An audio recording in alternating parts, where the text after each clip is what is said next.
Talking to Xander kind of reminds me of what sports talk used to be in Philly. Passionate, hardcore, you know? Now we have the mixture of snowflakes that are involved in it, so you got to kind of weed through those guys. Because it's always snowing in America nowadays with snowflakes. Some places have more snowflakes than others, okay? Some snowflakes, boy, I'll tell you what, man, you get your car covered. Some not so much. I'm hoping not so much here. By the way, before we kick this bad puppy off, we want to thank our good friends at BetUS. Big Sills and the National Football Show and JAKIB Sports is powered by BetUS. We implore you to go there. If you're looking for a brand new betting house this football season, that is your one-stop place. And that being said, we always start the show off with Big Sills. And it's going to be a big show today. Yeah, truth, justice, in the Big Sills way, man. I never get tired of telling the truth. Some of you run from the truth, but Big Sills never runs from the truth here, especially when it comes to covering your team. And get this, by the way, we're going to start expanding out here as we get into Labor Day week, because that's really the week that the 53-man rosters are set. And on top of that, you're going to see some significant cuts. Money will be a factor in this. Hey, some guys may not have what they're looking for organizations. They want to go younger. There's organizations right now that are almost pseudo waving the white flag like New England. Okay? Andreas Sills, is Dean going to have a bounce back year? Bounce back from what? He's never had a year. A bounce back. Okay? Look at Arthur, man. He and Rashad Penny. Hey, one thing you guys can always count on with Arthur. Arthur is 0 for 1 so far. I don't know if I'd be betting the things that Arthur says, because last year he said that Rashad Penny would be like a major impact player for the Eagles. They never took that Chevrolet out of the barn. How you doing? Arthur, keep putting those prognosticating takes of yours out there, dog. All good, man. Yeah, we're going to talk a little bit about the players today. Like I said, you know what, dude? We don't take really anything away from the people that cover the team. I could care less what they say, unless it's our guy, John. I like John's stuff. John does a great job for JAKIB. He really does. And by the way, I say this about Paul Domowitz, and I can't stand the guy, and he can't stand me. I think he does a great job. Hey, that's got nothing to do with talent. Whether I like you or not, or you like me. See, the difference between me, though, is I'll work with you. Even if I hate your guts, I'll work with you. You help my network. You help my show. I don't give a shit about that. We're not going to be friends. But if you can help my football team, I'll put an asshole on my football team any day. That's where some of you will go, well, he's a cowboy or he's something else. And you're like, who cares? Does he help you win? This is about winning. Winning has no loyalty. It has zero loyalty except to yourself. Players have no loyalty except to themselves, their family, their paycheck, then maybe their team. Let's tell the truth here. Players have loyalty. Hoss, I'm loyal to my family and my bank account. When you're a pro ball player, that's how the organizations are. They're loyal to their salary cap and to their roster, not you. How you doing? The Twitter live with the you guys was good. You actually sounded human. JM. No. Then you must not have been listening to it correctly, because when I go on with Luther Campbell and I talk with Luther Campbell, those boys are hardcore guys, man. Ain't for the faint of heart. Okay? Ain't for the faint of heart when you go in there to those rooms. Because I say it without a doubt. University of Miami has had hadn't had a decent football season in 20 years. I'm sick and tired of the bullshit. Sick and tired of it. I'm harder on the Canes than I am your Eagles. How you doing? Big Sills, nice show, brother. I enjoy it. Thank you so much, Kings fan. I appreciate you being here, man. Guys, please hit the like button. Thank you very much, Samuel, for reminding me. JM, thank you, brother. That's pretty cool. I'll tell Luther Campbell you checked in. Luther always sends me an invitation wanting to get my take when it comes to Canes football. And plus, we got a game next weekend against the Gators. The Howie Roseman Gators. I'm going to make sure I tell Clint Hurt to get something to old Hop Along Howie. Yes, sir, baby. I want to kill those guys up there, man. Hey, I just want to kill those guys. Monday will be a very difficult day if the Canes lose to the Gators. Okay, August 31st, baby. It's the Hop Along Howie's Gators versus Big Sills Canes. How you doing? I'm no longer watching Philly 500. He has no clue about football. Come on, Steve. He's a good dude, man. That's a really good podcast that he has. It's a heck of a show. Sills, you ready for FSU Georgia Tech game this weekend? Can't believe college football is here already. Absolutely. How about this? 17 days until September 6th. And the Philadelphia Eagles are going to roll their team out like a brand new car that came off the showroom floor, and they're going to roll right into the Green Bay Packer game on the road in Sao Paulo, Brazil. Wow. What a display. It's kind of like, a new car show. You don't know what you're going to be looking at. And boy, if you follow that ESP dude, Jalen Hurts has broken all kinds of passing records. Too bad he can't during the year. Hey, how come that guy has a super year in the preseason, and then when you get him in the regular season, he throws for 3,700 yards?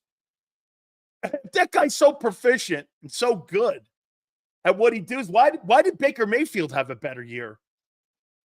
Well, Hurts wasn't very good in last year's camp. Oh, okay. Neither was Dak. Dak led the NFL in touchdown passes. I had a guy actually say this. Hey, Sills, how come you're not touting Purdy over Jalen Hurts? I don't have to. The last time those two teams met, they crushed you. Purdy and his team destroyed you. What are you talking about? Camp? Oh, yeah, that's right. The thing that Vic Fangio calls not football. Oh, man. Give me a break, man. He didn't look great with those blitzes. Yeah, we're going to talk about this, man. New car, Sills. This Eagles team is more like a 67 Shelby GT 500. Damn. Woo! Eduardo, how about this, a 1967 GOAT? How you doing there? Would you take the 1967 GOAT, or would you take that Shelby GT 500, though, man? Holy cow. That's a great-looking car with the solid lights on the back. I've actually driven one of them things. Eduardo, right? It's got the solid lights on the back. That car is absolutely insane. And does that thing freaking fly? Thing's good, man. Twiz, according to Jeff Kerr, Cooper DeJean didn't have a good day today. Hey, Crowley, Cooper DeJean's not going to have a good finish to the camp. He's missed it. That's what I'm telling you, man. Okay? That's what I'm telling you. That guy's not going to be ready for week 3 or going into the bye. Stop with that. 68 Camaro, good. 1963 split window coupe, Corvette. That's another one, juniors. All right. No question. One thing we're learning about your football team, they have increased the intensity level of practice this year, and that's by design. And I have a feeling that it has a lot to do with Vic Fangio's mentality. They are practicing their asses off, and they are more physical than they have been in 3 years. That is clearly by design, that they've been more physical. Okay? They're practicing longer. They're hitting more in camp. more individual one-on-one. I mean, there's an emphasis that's been made this year. Okay? And I got to say it, man. Kudos. As of August 20th, these coordinators look like the right hire. They look like the right hire. Vic Fangio get this. Did Vic Fangio fail in Miami? Probably. And I'll explain here in a second. Trey, Dan, do you think it's too much love and hate towards Hurts? A lot of people think he's overrated, and a lot of people think he's underrated. No, he's a good player. Trey, he's a good player. Okay, he's a good football player. There's I've never said he's not. He's a good player. You're going to win games with him, and with that offense and that talent. You know what you're going to do, Trey? He's going to be as good as the huddle that's he's in. If the huddle becomes lesser, he'll be lesser. There's very few quarterbacks at that dynamic. The team still continues to have success. Jalen Hurts is a product of his huddle. You take some of those components out of it, he's not carrying a football team. That guy is not carrying that team. Anytime there's a dynamic that's taken out of that huddle, I think Brock Purdy the same way. I think Brock Purdy too. You take some dynamics out of that huddle. Now, I will say this about Purdy. He's younger than Jalen. Maybe he evolves into being that guy where you can lose people like Brandon Ayuk. I don't know that yet. By the way, I don't know that about Joe Burrow yet. Okay, I mean, you take T. Higgins and you take Jamar Chase, one of those two guys away, how does he respond? We haven't seen that yet. Hey, he's had great success versus Mahomes. Okay? I mean, wouldn't. Is it arm talent why he can't carry a team? Leo, Black Leo with that. It's his skill set why he can't. Black, here, he's not a proficient passer. But I'll take that back. He's not a prolific passer, Black Leo. He's not a prolific passer. He's not going to win a game just with his arm. So, and by the way, this here, I want this to land for you, Black Leo. This is not a rip. Okay? It's not a rip. Lamar Jackson needs his wheels for him to be successful and win 14 games. Okay? Lamar Jackson's a better version of Jalen. And I've said it before, he's a better version of Jalen. Okay? He's more electric. He doesn't need superstar talent around him on offense. Okay? He just doesn't. Guy won 14 games last year with nobody in his huddle. Okay? I mean, he's electric. Jalen is a product of his huddle. I mean, you got two 1,000-yard receivers. You got a 1,000-yard back. You got the best O-liner, one of the top 3 O-lines in football.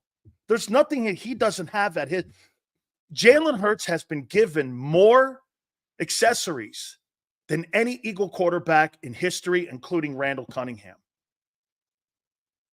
Randall Cunningham, McNabb, no one has had the type of talent or have spent the kind of resources that the Eagles have spent for one guy.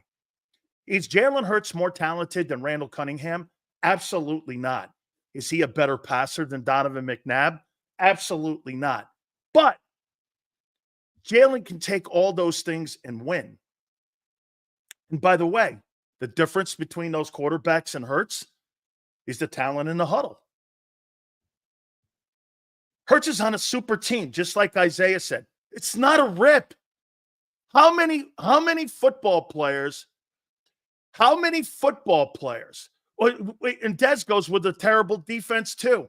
That's organizationally, my friend.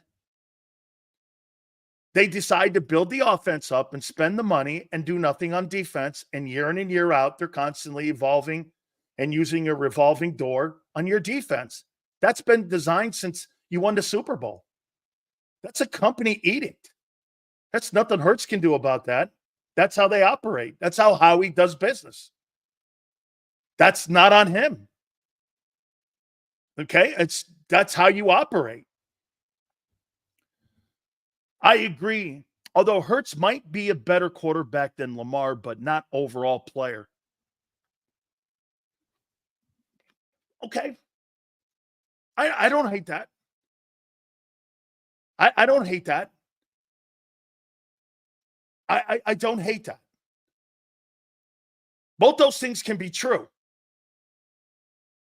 Okay? Both those things can be true. Yeah. Jim Kelly never won a Super Bowl with 2 AP wide receivers and a Hall of Fame running back. Okay, so they drafted all those guys except for one. They didn't acquire A.J. Brown. Andre Reed was drafted. They got the one from the Packers. The running back Thurman Thomas they drafted. They didn't go out and acquire Barkley. They didn't acquire A.J. Brown. They drafted those dudes. That was Bill Polian, along with Marv Levy, that built that football team in Buffalo. That was with superior drafting. The majority of that Buffalo Bills team, 90% of it was through the draft. I mean, most of your exceptional players are through free agency. Where do you see the Birds ending their season? Listen, I'm not sold on your defense yet. Okay? I'm not. JM, it's a different NFL today. More teams and more people are mobile. You have ability to move more, and teams do it. Players do it more. I think LeBron James was really the first guy to do it. Back then, players didn't move. They didn't move. When you were a quarterback of a football team, you were on that football team. Now you get to be mobile. Look at how many teams Baker Mayfield has been on. Like I said, Jared Goff, all these guys are mobile now. If somebody is not getting it done, organizations move off the quarterback faster than they used to in the past. Or trades. Pre-salary cap era, Big Sills, absolutely. All those teams were built prior to the cap. And a lot of times, some of these quarterbacks, look at the Raiders. Raiders had to move off to Derek Carr and his $45 million. Couldn't afford him. LeBron James started something that every single athlete that I'm glad can do now, and that he's mobile. Organizations, you actually hold an organization accountable for being successful. Years past, if an organization wasn't building and doing the right thing around you, you were a slave to that environment. Now you get an opportunity to leave if you think that organization's not doing right by you. I love it. It holds them accountable. I'm not staying in a place so that you can destroy my career. That's not going to happen. Okay? It's just not going to happen. I'm actually in agreeing with you. I'm saying talent around a quarterback doesn't win anything unless the quarterback is top tier. Jim Kelly's a top tier quarterback. Okay? Jim Kelly was going against arguably one of the greatest defenses. And by the way, there's no coincidence. Most of the Super Bowls that they lost to a dynasty in the Cowboys, and they lost to the Giants with Lawrence Taylor and Bill Belichick and Bill Parcells. Those were great football teams defensively. They were not chopped liver. Those teams were exceptional teams. I mean, offensive line was great. Now, I wouldn't say that the Giant offense was spectacular, but the Giant defense was. You had you have still people to be named to the Hall of Fame yet. I think Carl Banks will one day get to the Hall of Fame. Maybe even Leonard Marshall. That's a great football team, man. That Giants team beat the Niner teams, beat the Bear teams, beat those Eagle Gang Green teams. That Gang Green team was great, but they unfortunately played in the era of the Cowboys and also the Bears and the 49ers.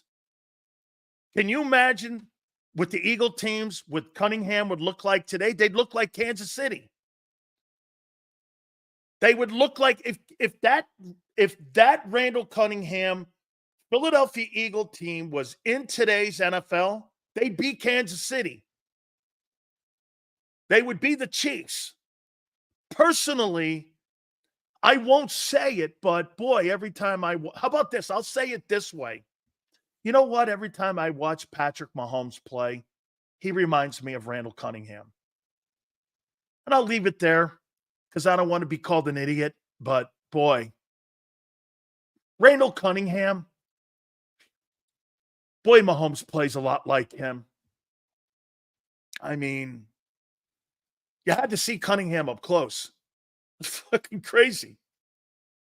This crazy athlete. Like, you know those behind the passes? I saw this guy hurdle people. Incredible. Question, Sills, which quarterback achieved more in the NFL outside of Mahomes and Rodgers? Are you talking about active that's playing right now? It's Jared Goff. Or maybe you would say Stafford, because Stafford has a Super Bowl pelt on his resume. And also Russell Wilson. We're talking about guys that are in the game right now. Those players, when you look at accomplishments and you look at resumes, those guys all have tremendous accomplishments. So I'm not sure if Hurts is a beneficiary or victim of his huddle. In 2023, Philly had 7 players with over 100 reception yards, while Kansas City had 12. KC spreads it around while Philly feeds the beast. That's why I told you about primary target versus a group. Kansas City and Andy believe in the group. He believed that way when he was in Philly. And I think that's what Matt LaFleur believes also. There's not really one guy that's a primary target. Now, Sean McVay has 2 primary targets with Puka Nacua and Cooper Kupp. So some places, but then again, Sean McVay is an exceptional play caller. I would even make the argument that McVay could even be a better play caller than Andy. I mean, all the quarterbacks he touches end up doing something. Look at Baker Mayfield. He turned him around. If the offense finishes top 5 and the defense is still bottom 5, how much credit or blame will you give Jalen? How many wins should we have? Dez, the blame goes on Howie, not the players and the coaches. I think the schemes and the systems are fine. This is a Howie Roseman problem if they lose. You can't blame coaching anymore. Nick has been clipped. Okay? He's been circumcised. It's in the hands of Kellen now and Vic Fangio. There's no excuses. Either you have the people and the talent or you don't. There's no bell curve here. This is not a Jalen thing. The offense, you're going to roll that out, not having any quality reps. Fine. We'll see. I don't subscribe to that. I think old systems and old styles like Kansas City does, I like it. Even Jordan Love plays. Okay, so, I mean, I think you need quality reps. People go, well, I'm not. Dude, you get hurt anywhere. Who would have thought Aaron Rodgers would have got hurt 4 minutes into the 2023 season? Nobody. That's football. Hey, sometimes the football gods throw the bolt of lightning down, and no matter what it is, you could get hurt in practice. Guys, please hit the like button. Still starting early. What's outlandish? What's fucking outlandish? Andreas, give me a definition when you say, what outlandish shit are you talking about? Team is winning 13th. You do not have a 13-14 win defense. You do not. You're the worst linebacking core in the league, and because the guy's playing well in practice, You're ready to call him an all-pro. What a dumbass. I just watched 22 highlights of Hurts compared to 23. Nothing was underthrown in 22. In 23, he had less pop in his legs and in his arm. Yeah, but surgical, remember something with 22. The game plan was in his hands. And what I mean by that is he had more control of the game in his hands. The RPO gives the quarterback more control of the game. Remember something, when Shane Steichen goes like this, and I'm making this up, okay? Let's just say this. Mad Love 38. It's an RPO. Kellen goes to the line of scrimmage. He hikes it. The game and the play is in his control. There's not a predestination play like it is when you're talking about a Kellen Moore offense, when you're looking for landmarks and you're looking for book points that are out there in the defense, safety, strong safety, linebacker. RPO, it's in his hands. Is he going to keep it? Is he going to throw it? Is he going to run with it? The game was in his hand in 22. The game was taken out of his hands in 23, and he was told where to throw the ball. That's why it always looked like he was throwing grounders and behind the sticks. And he was late. You're going to eat those words, Sells. Okay. Your defense is not good. Prove it to me. Okay, I'll eat those words. Prove it to me. Prove it. You haven't yet. And I still think you got lesser talent than you did a year ago. And you're going to go, wait, we just drafted. I don't know. We'll see. How come I talk more like your coordinator and you can't handle it? None of you could be coached by Vic in here. What Clint's saying about Carter, defensive MVP, I'll get to what Clint Hurt thinks of him. How come Vic Fangio talks like I talk? And it just shows me some of you can't be coached by a guy like Vic. Some of you may like that, but you couldn't be coached by him because you couldn't handle the brute and honest truth about who you are, where you are. Okay? You couldn't. You say you like Vic. You couldn't be coached by him. You have to have some heavy metal because there might be a day he just jumps your ass in front of the entire crew. You motherfucker. What were you thinking? 3 technique. How many times do we have to go over this bullshit? I have gone over it with you sitting in film room. I've gone over it with you after a game. What are you thinking? A 2-year-old has the attention span of 4 seconds. You can't remember something I just told you a second ago? Right in front of the team. Can you handle that? Doubtful.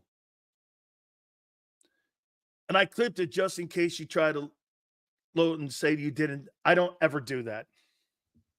You keep those things as much as you can. Okay? No problem. By the way, the shows are archived. It's not like, what are you suggesting? I'm Kamala Harris? That I could sit here 3 months ago or 3 years ago and say something completely different than what I'm saying on August 20th and say I never said that? You have me confused with Kamala Harris. Okay? I know those videos are out there. Okay? You can't hide from it.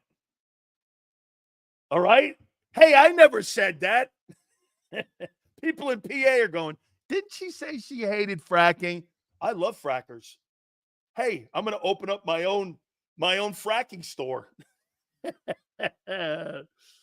Holy shit. Let's see. Hey, all right, we're going to get in. I want to get into the players. The players. That's what I do. Once again, guys, I want to tell you exactly. Here, I'm going to show you something here. Steele's moving from the RPO to more of a read option scheme will turn Hurts from Magic into Stockholm. More dishing the ball, check down, less drive to the hole. Might just suit Hurts' skills. Could. Okay. He's going to have a ton of checkdowns this year. He's going to have a ton of checkdowns. Once again, let me ask you a question here. Boy, I can't believe how people don't understand sports talk or when you cover sports. Let's do it this way. And again, I use Carson Wentz as the benchmark for this. What do you think caused the shit? What do you think caused the shit defense we have now compared to 22 season when we had great defense? Vonnie, you had experience. You had veteran leadership. Look at the years you had. You had 11-year veteran in Javon Hargrave. You had a 10-year veteran in Fletcher Cox. You had a 12-year veteran or 13-year veteran in Dominic Sue. You had a 14-year veteran in Linval Joseph. Just in your interior. Just in the defensive tackle position alone. You had veteran linebackers that all got you over 135 tackles apiece. You had experience in the secondary at the safety position. Gardner Johnson didn't have to really be a technically sound guy, and he wasn't that year. He wasn't a really good tackler.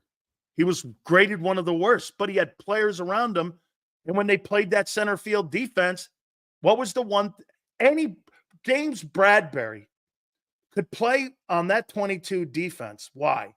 70 sacks, 140 hits on the court, 140 quality rushes that year. Think about the volume of pressure you had. And I've explained this the other day to you guys. In 2022, here, my friend, in 2022, the routes went here off the line of scrimmage. Wait, 2022, right. The routes went here. In 2023, because of the lack of pressure, the routes were here. Defensive backs were playing with receivers in their face. They weren't playing with receivers in their face in 22. The pressure completely was the reason that the 2020, you went from third or second in pass defense to 31st. Your pass defense was destroyed because of the lack of pressure. Graham didn't hit double digits. Sweat didn't hit double digits. You had no double-digit sack guy in the middle. Hargrave was a miss. Now, would I rather have Carter? Yeah. Yeah, but, 6.5 from Fletcher. That's not horrible. But look at how many sacks you gave up. What's his name? Hassan Reddick had 5 less. What's his name? Brandon Graham had 9 less. Defensive in the middle, you had 5 less. All across the board. Guy on the other side, Josh Sweat, had 10 sacks. He had 3 last year. That's 7. You gave up, you probably dropped 30 sacks last year in pressure alone. The D-line made the corners all pros in 22. Yeah, the front 7 was getting home. Okay? Sills, in 22, your team lacks experience. They won't beat anyone. Then in the same breath, I picked up the Super Bowl. That is absolute bullshit. That I said players like that. I picked the team to go to the Super Bowl. No experience? I said, what are you talking about? That team was littered with experience. All across the board. What are you talking lack of experience? Your 23 team, you mean? Yes. That's an absolute bull-faced fucking lie. Holy shit, Prince. Very disappointing in you. Okay. We'll move on here. Let's go to some of the players here. I'll do Kellen Moore last. I'll do Kellen Moore last here. By the way, guys, please hit the like button. We appreciate it. Okay.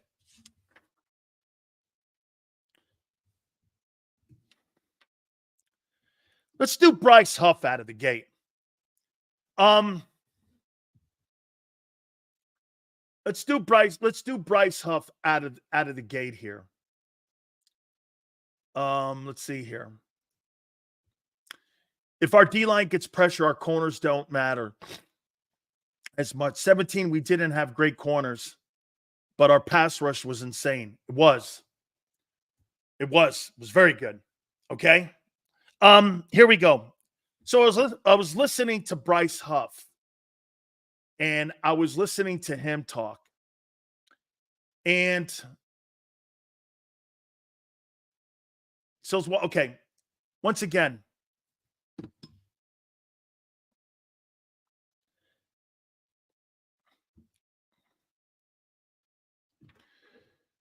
no takes are in cement because players' careers aren't.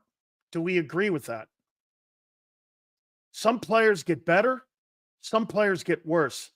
I'm not a fortune teller. Nakobe Dean's career could get better, and he could play better. Right now, he hasn't. That's who he is. Is that not reality? Or is what you call flip-flop when right now Nakobe Dean sucks? Could he play himself into being better? 99% of you in here flip-flopped on Carson Wentz. But you really didn't, in my eyes. Carson got off strong, played very well, and then he faded. Well, it happens in careers. Some guys are around longer, some guys aren't. Some guys have a moment where they look like superstars, and some guys have it at the back end of their career or the front end of their career. No career, the only career that I've ever seen with an equal heartbeat is Tom Brady. I've never seen ups and downs.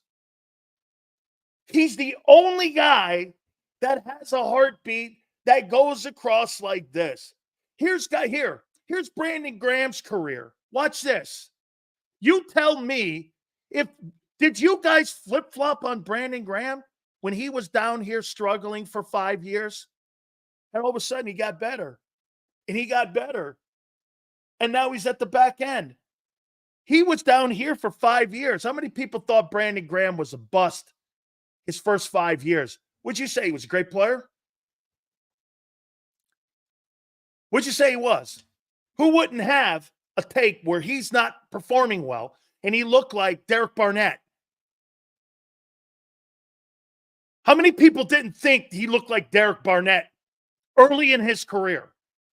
So Mike, are you going to sit around and go, hey, Brandon Graham's still a great player when you're watching a guy suck out loud? Okay? I mean, but that's the projection sometimes of a career. I am not a fucking fortune teller. I'll let you know when I'm giving you my opinion. But when I watch people today and what they've done, I go by your resume, not by what you think the resume will be filled in with. People are already going, Quinyon Mitchell's going to be a great player. You don't know that. He's got the characteristics of a good-looking, talented guy who might be able to be a really good player in this league. Isn't it funny that I talk to you like Vic Fangio and you can't take it and you can't fucking handle it? 95% of you in here could not be coached by that guy. Absolutely not. You know why? You can't handle hearing who you are.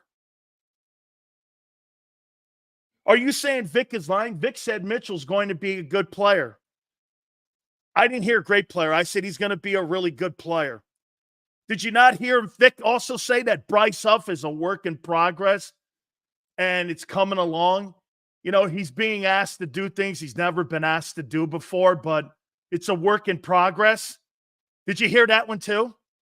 When asked the other day about Nakobe Dean, he said he's doing good. Unlike you guys. Okay? Let's have a come to Jesus conversation here a little bit. Try to stay a little bit balanced. Look at Angel. Why so much Eagle hate? You think, does Vic Fangio hate the Eagles too, Angel? I'm repeating what Vic said. Angel thinks that I repeated what Vic said. Why the Eagle hate? Well, then Vic Fangio hates the Eagles too.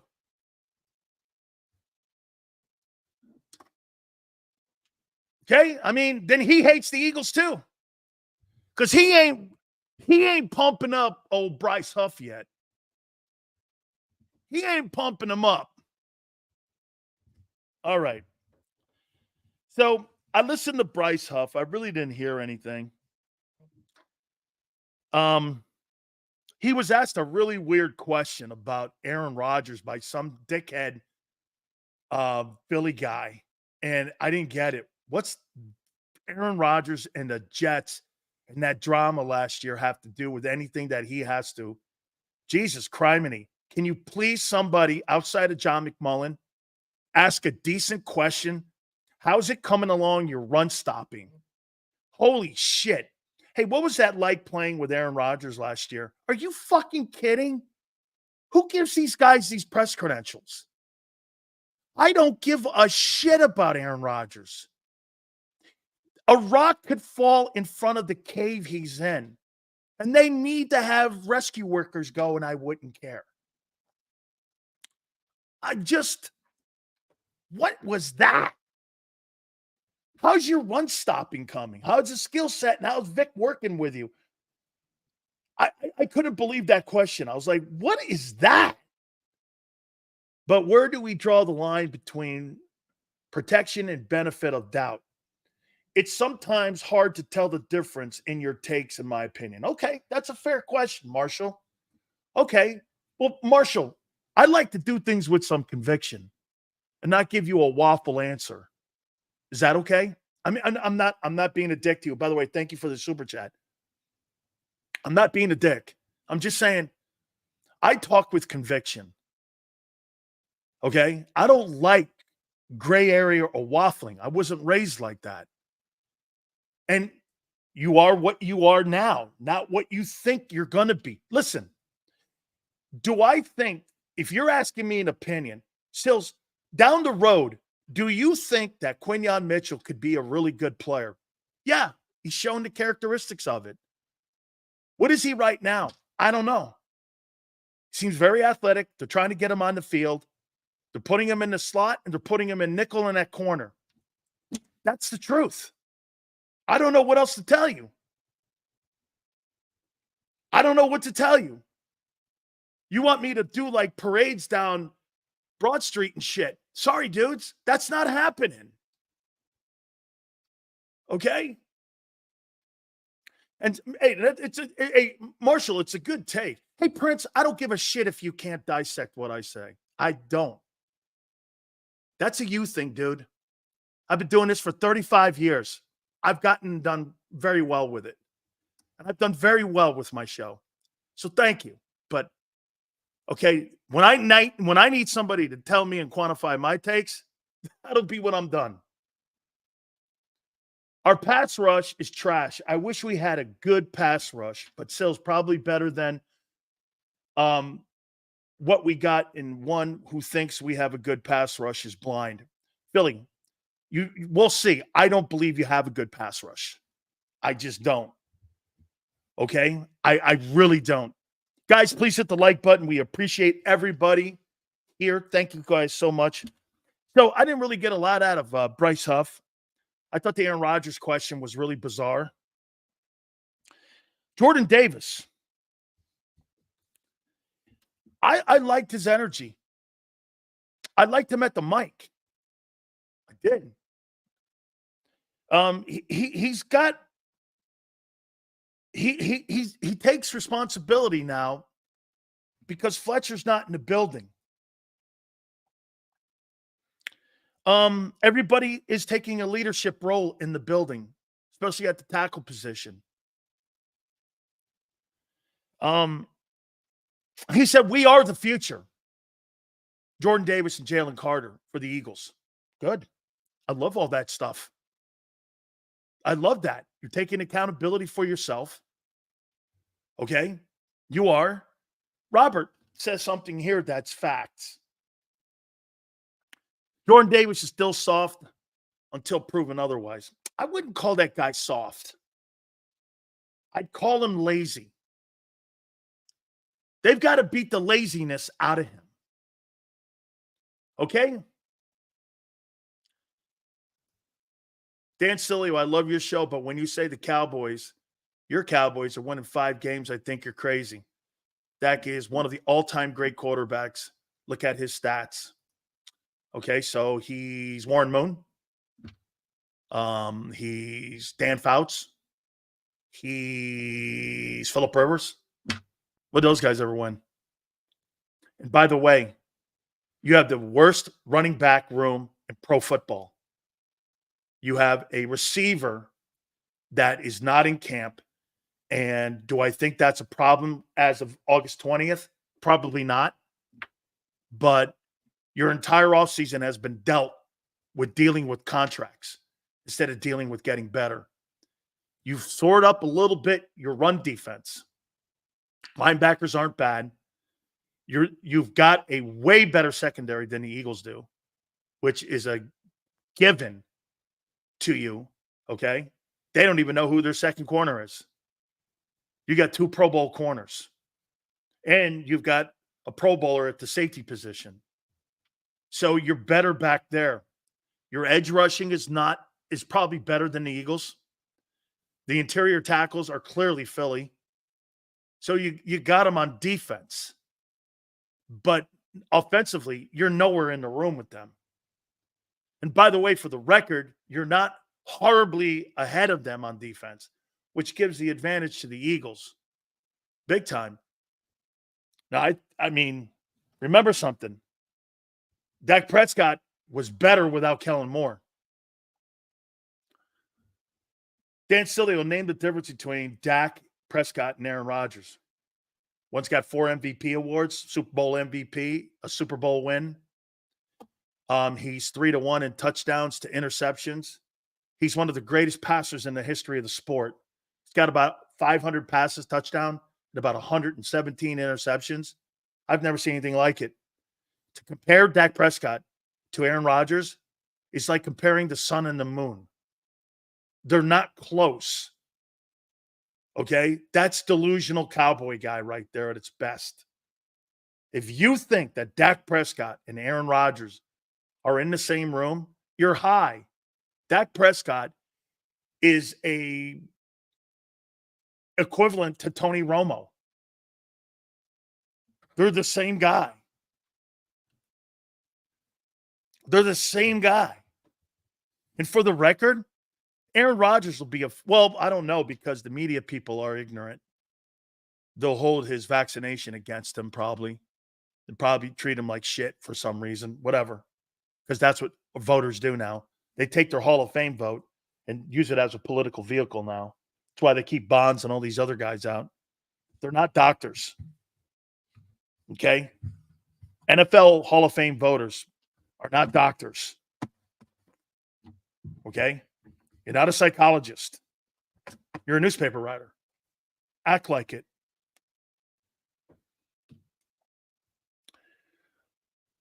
Must be a Mark Holmes burner. Okay. If Dak was all that, Dallas would have given him a bag years ago. Relative, you're right. Sales 49ers, 4 projected starters from 2024 draft that can start day 1. Eagles have how many projects? Well, your entire linebacking core is a project. Your cornerback 2 is a project. One of your safeties is a project. Your edge rusher, Nolan Smith, and the other edge rusher is a project. All of them are projects on defense. Every one of them. Every one of them. The only sure thing fired that's on that football team defensively is Jalen Carter. I'm pretty confident in that. Okay? Pretty confident. Jalen Carter. It looks like he's going to be something special here. Dallas has had 2 mediocre quarterbacks in the last 15 years. Well, a backup quarterback won your Super Bowl. So how many quarterbacks have the Eagles had in the last 30? McNabb? Hurts? So you've had 2 quarterbacks in 30 years. Is that right? I mean, let's not talk like the Eagles have been producing quarterbacks. You burn them up. I mean, Green Bay turned the Cowboys game into a comedy show. Yeah, they did. They did. They were more prepared. They're a better football team, especially on defense. No, you're better than Dallas. You're better than Dallas. Let me get back in here with Jordan. He's working more on lateral pursuit, which is excellent. I think he struggles at that, going down the line of scrimmage. And then when you watch him play against that Buffalo Bills team and you watch him run down Josh Allen, you know he has it in him to be able to make that play. Clint Hurts working a lot more lateral movement with him, sliding down the line of scrimmage, making sure those scrape lanes are great for linebackers. It's a great technique. And, you know, as you know, I talk to Clint a lot. And he's gotten better at his footwork. That's why he's lost weight. I asked him about that. You guys brought that up and said that, you know, what's he think of Jordan Davis? He's lost weight. His lateral movement's getting better. And he's coming up with a second pass rush move. That's Clint working with him. Okay, look, no shade on my friend Tracy Rocker. Tracy's now the D-line coach with the Texans. He's a good coach. But I don't know, man. I mean, what's weird about that whole thing is that Rocker recruited both guys when he was the D-line coach at Georgia. Maybe he was too close to it. I don't know. Maybe he wasn't as hard. I find that hard to believe. Tracy Rocker's a pretty tough guy. But Fat Mac Philly, well, they were teammates of mine, dickhead. Name dropping, they're teammates of mine. And Clint, as you know, asked permission to wear my 93 at Miami. Name dropping. All you have to do is watch the show. And you see the people that come on the program.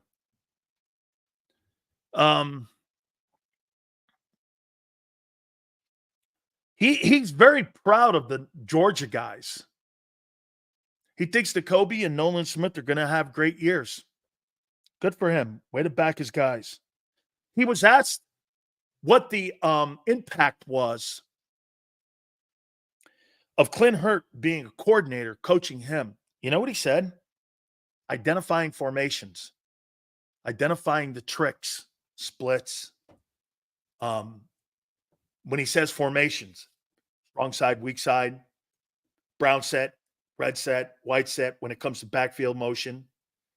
He's teaching these guys a little bit more because Clint's been a really successful defensive coordinator, and you're getting a little bit of that. It's kind of like cheating that you got 2 DCs on your football team right now. What an absolute gift that is, that you guys have 2 DCs on your football team that you can help develop your defensive tackles and defensive line. It's a great thing to have, man. I mean, you know, Vic and him must be thick as thieves in there, breaking shit down and looking at what stuff is. Not that Vic probably is sitting there but there's no question. He has to at least pick his brain, Clint Hurt's brain, about how he sees this. because they're running multiple fronts. You're going to be running multiple front. Get this. At times in the game, you may see this. They may slide the front, and the defensive backfield may go in a different complete direction, or vice versa. They may go same. They may go different. You're a quarterback, and you're looking at this. Then they go. Then actually, watch this. Hut. Then you got pre-snap. All of a sudden, those same check marks and those same landmarks that you had on pre-snap read on motion, you don't really know. You have to have a whole new mindset. Where's the new check? There it is. You're sacked. That's what Vic is trying to do to these quarterbacks. Boy, you better have a lot of communication, because you know why? Good quarterbacks, they will spot the weak link in that secondary and know there's no way he knows what he's being asked to do. So when you have a complex system like Vic does, where do you go for a safety? You go to Quinion. And you're going to go, but Quinion's one of our better athletes. That don't mean he's one of your better football players yet. Football player, like you said about Jalen and Lamar. Okay, there's two different things here. You could be the most gifted guy on the planet. Nobody would ever suggest that TJ Edwards is some gifted linebacker. He knows where to line up. He knows no false steps. He knows how to plug a hole. He knows to recognize when people are trying to come out of the backfield. There's a skill set to that. Okay? There's a skill set. I mean, Sills, Davis's issue is how he handles his business in season. Correct. He gets lazy. Typical for young players. He came into the camp last season in shape. His post-camp conditioning is not good enough to get him through the season. Absolutely. Okay? Absolutely. Absolutely. Let's see here. Prince said, Sills, what I don't understand is we have better coaches who are pushing the team, but last season we had worse coaches and a harder schedule, yet performed better. So isn't this team better than the 23? Better prepared. Prince, better prepared, I would say, with less experience. Huff's got to be Reddick. Okay? Right?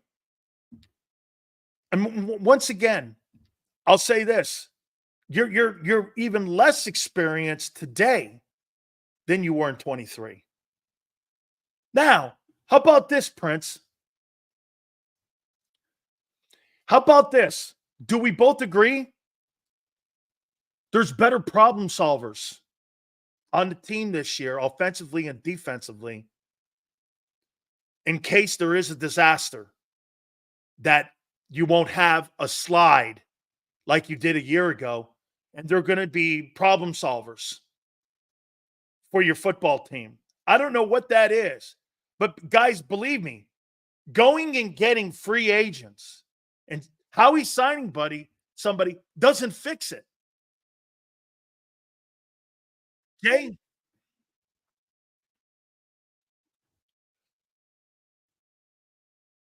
It's a good question by JM. Here's my question. Were the coaches better in 22 than they are now? Well, you're asking now. This is an opinion, JM, because we know the result of 22, and here we are, August 20th, going into 24. Are they better? I think the systems were different. I think the experience on the team was different. And I think there was a lot of things that were new to it. And let's not forget something. Both coordinators were there the year previous. They're the only coaches that you have had for 2 seasons. Okay? I mean, Steichen and Gannon were there in 21 and 22. So they were in the building with an experienced football team. You had a lesser schedule, more experienced dudes, and the coaches had a good system. Hey, Jonathan Gannon basically is playing with less pressure. Vic Fangio's defense. Vic Fangio's defense. Stills, I believe this team is better suited to handle the in-game adjustments that will be necessary. Last year, if the plan wasn't working, they were done. Yeah, they got problem solvers on the team now. Okay? Yeah, I mean, remember even Sirianni at the end of the year, what he said? Hey, if I knew how to fix it, I would. That's such a damning and indictment of a statement for a head coach. Let's do this. Sean McDermott, or not Sean McDermott. Yeah, Sean McDermott. Sean McDermott was having a hell of a time with Ken Dorsey, and they weren't moving the sticks in Buffalo. They were losing ball games. I think they fucking lost to the Jets, and they were not making it happen. What did McDermott do? He fired one of Josh Allen's favorite dudes, Ken Dorsey, who's now the OC in Cleveland. They brought in Joe Brady. Joe Brady goes in, they go on a 10-game win streak or wherever the thing was, and they turn the entire offense around. That's a problem solver. Here's another one. When the injuries hit San Francisco, you lost you lost Deebo Samuel, and you had Trent Williams out. They lost to Cleveland and a backup Cleveland quarterback. What'd they do? Held their water, got their healthy guys back. They kept their patience. Here's the things the Eagles didn't do. They didn't keep their patience. They fired a coach and a coordinator who had great success last year. Remember something. Sean Desai was fired at 10-2. He could walk around going like this. We were 10-2. We were 6th in run defense.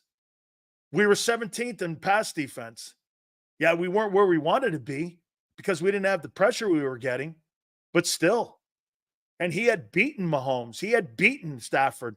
He had beaten Allen. He had beaten Dak. He had beaten Tua. He had beaten Cousins. Beat all them guys. Then they panicked. And they put Patricia in there, who is by far was exposed as a coach. Boy, if there's a guy that gravy trained Bill Belichick's career, it is Matt Patricia. Holy shit. He's worse than Charlie Weiss was. I can't believe how poor coach his assistant. The best coaches he's ever had in New England, in my opinion, were Brian Flores, Romeo Cornell, their O-line coach they had up there forever, Starnacki, maybe Josh McDaniels. Again, as a coordinator, not a head coach. The rest of those guys were bullshit. They were terrible. Okay, McDaniel's a really good OC. Head coach? No, it's over. Sills, do you still believe the Eagles won't win the East? You know what? 5573. I don't believe in your defense. Prove me wrong. You are an unbalanced football team. That's my opinion. But I back it up with the question marks you have. There's no question mark at receiver in Philly. There's no question marks in the O-line. There's no question marks really in the running back. There's no question marks really at the quarterback. You got question marks on every level on defense. Every level. Your front four, your back two, and your entire secondary. Well, Sills, drafting does not answer anything. It addresses a need. Fair enough. But you got to get out there and cover. Excuses for what? This is not an here. So I'm awake. Or you says that this is an excuse. Nolan Smith has never done shit in his entire NFL career. You got a coordinator who's talking about Bryce Huff saying over here that it's a work in progress and he can't play the run yet. We'll see. He's getting better. Linebackers, he's not real sold on any one of them. They're trying multiple combinations.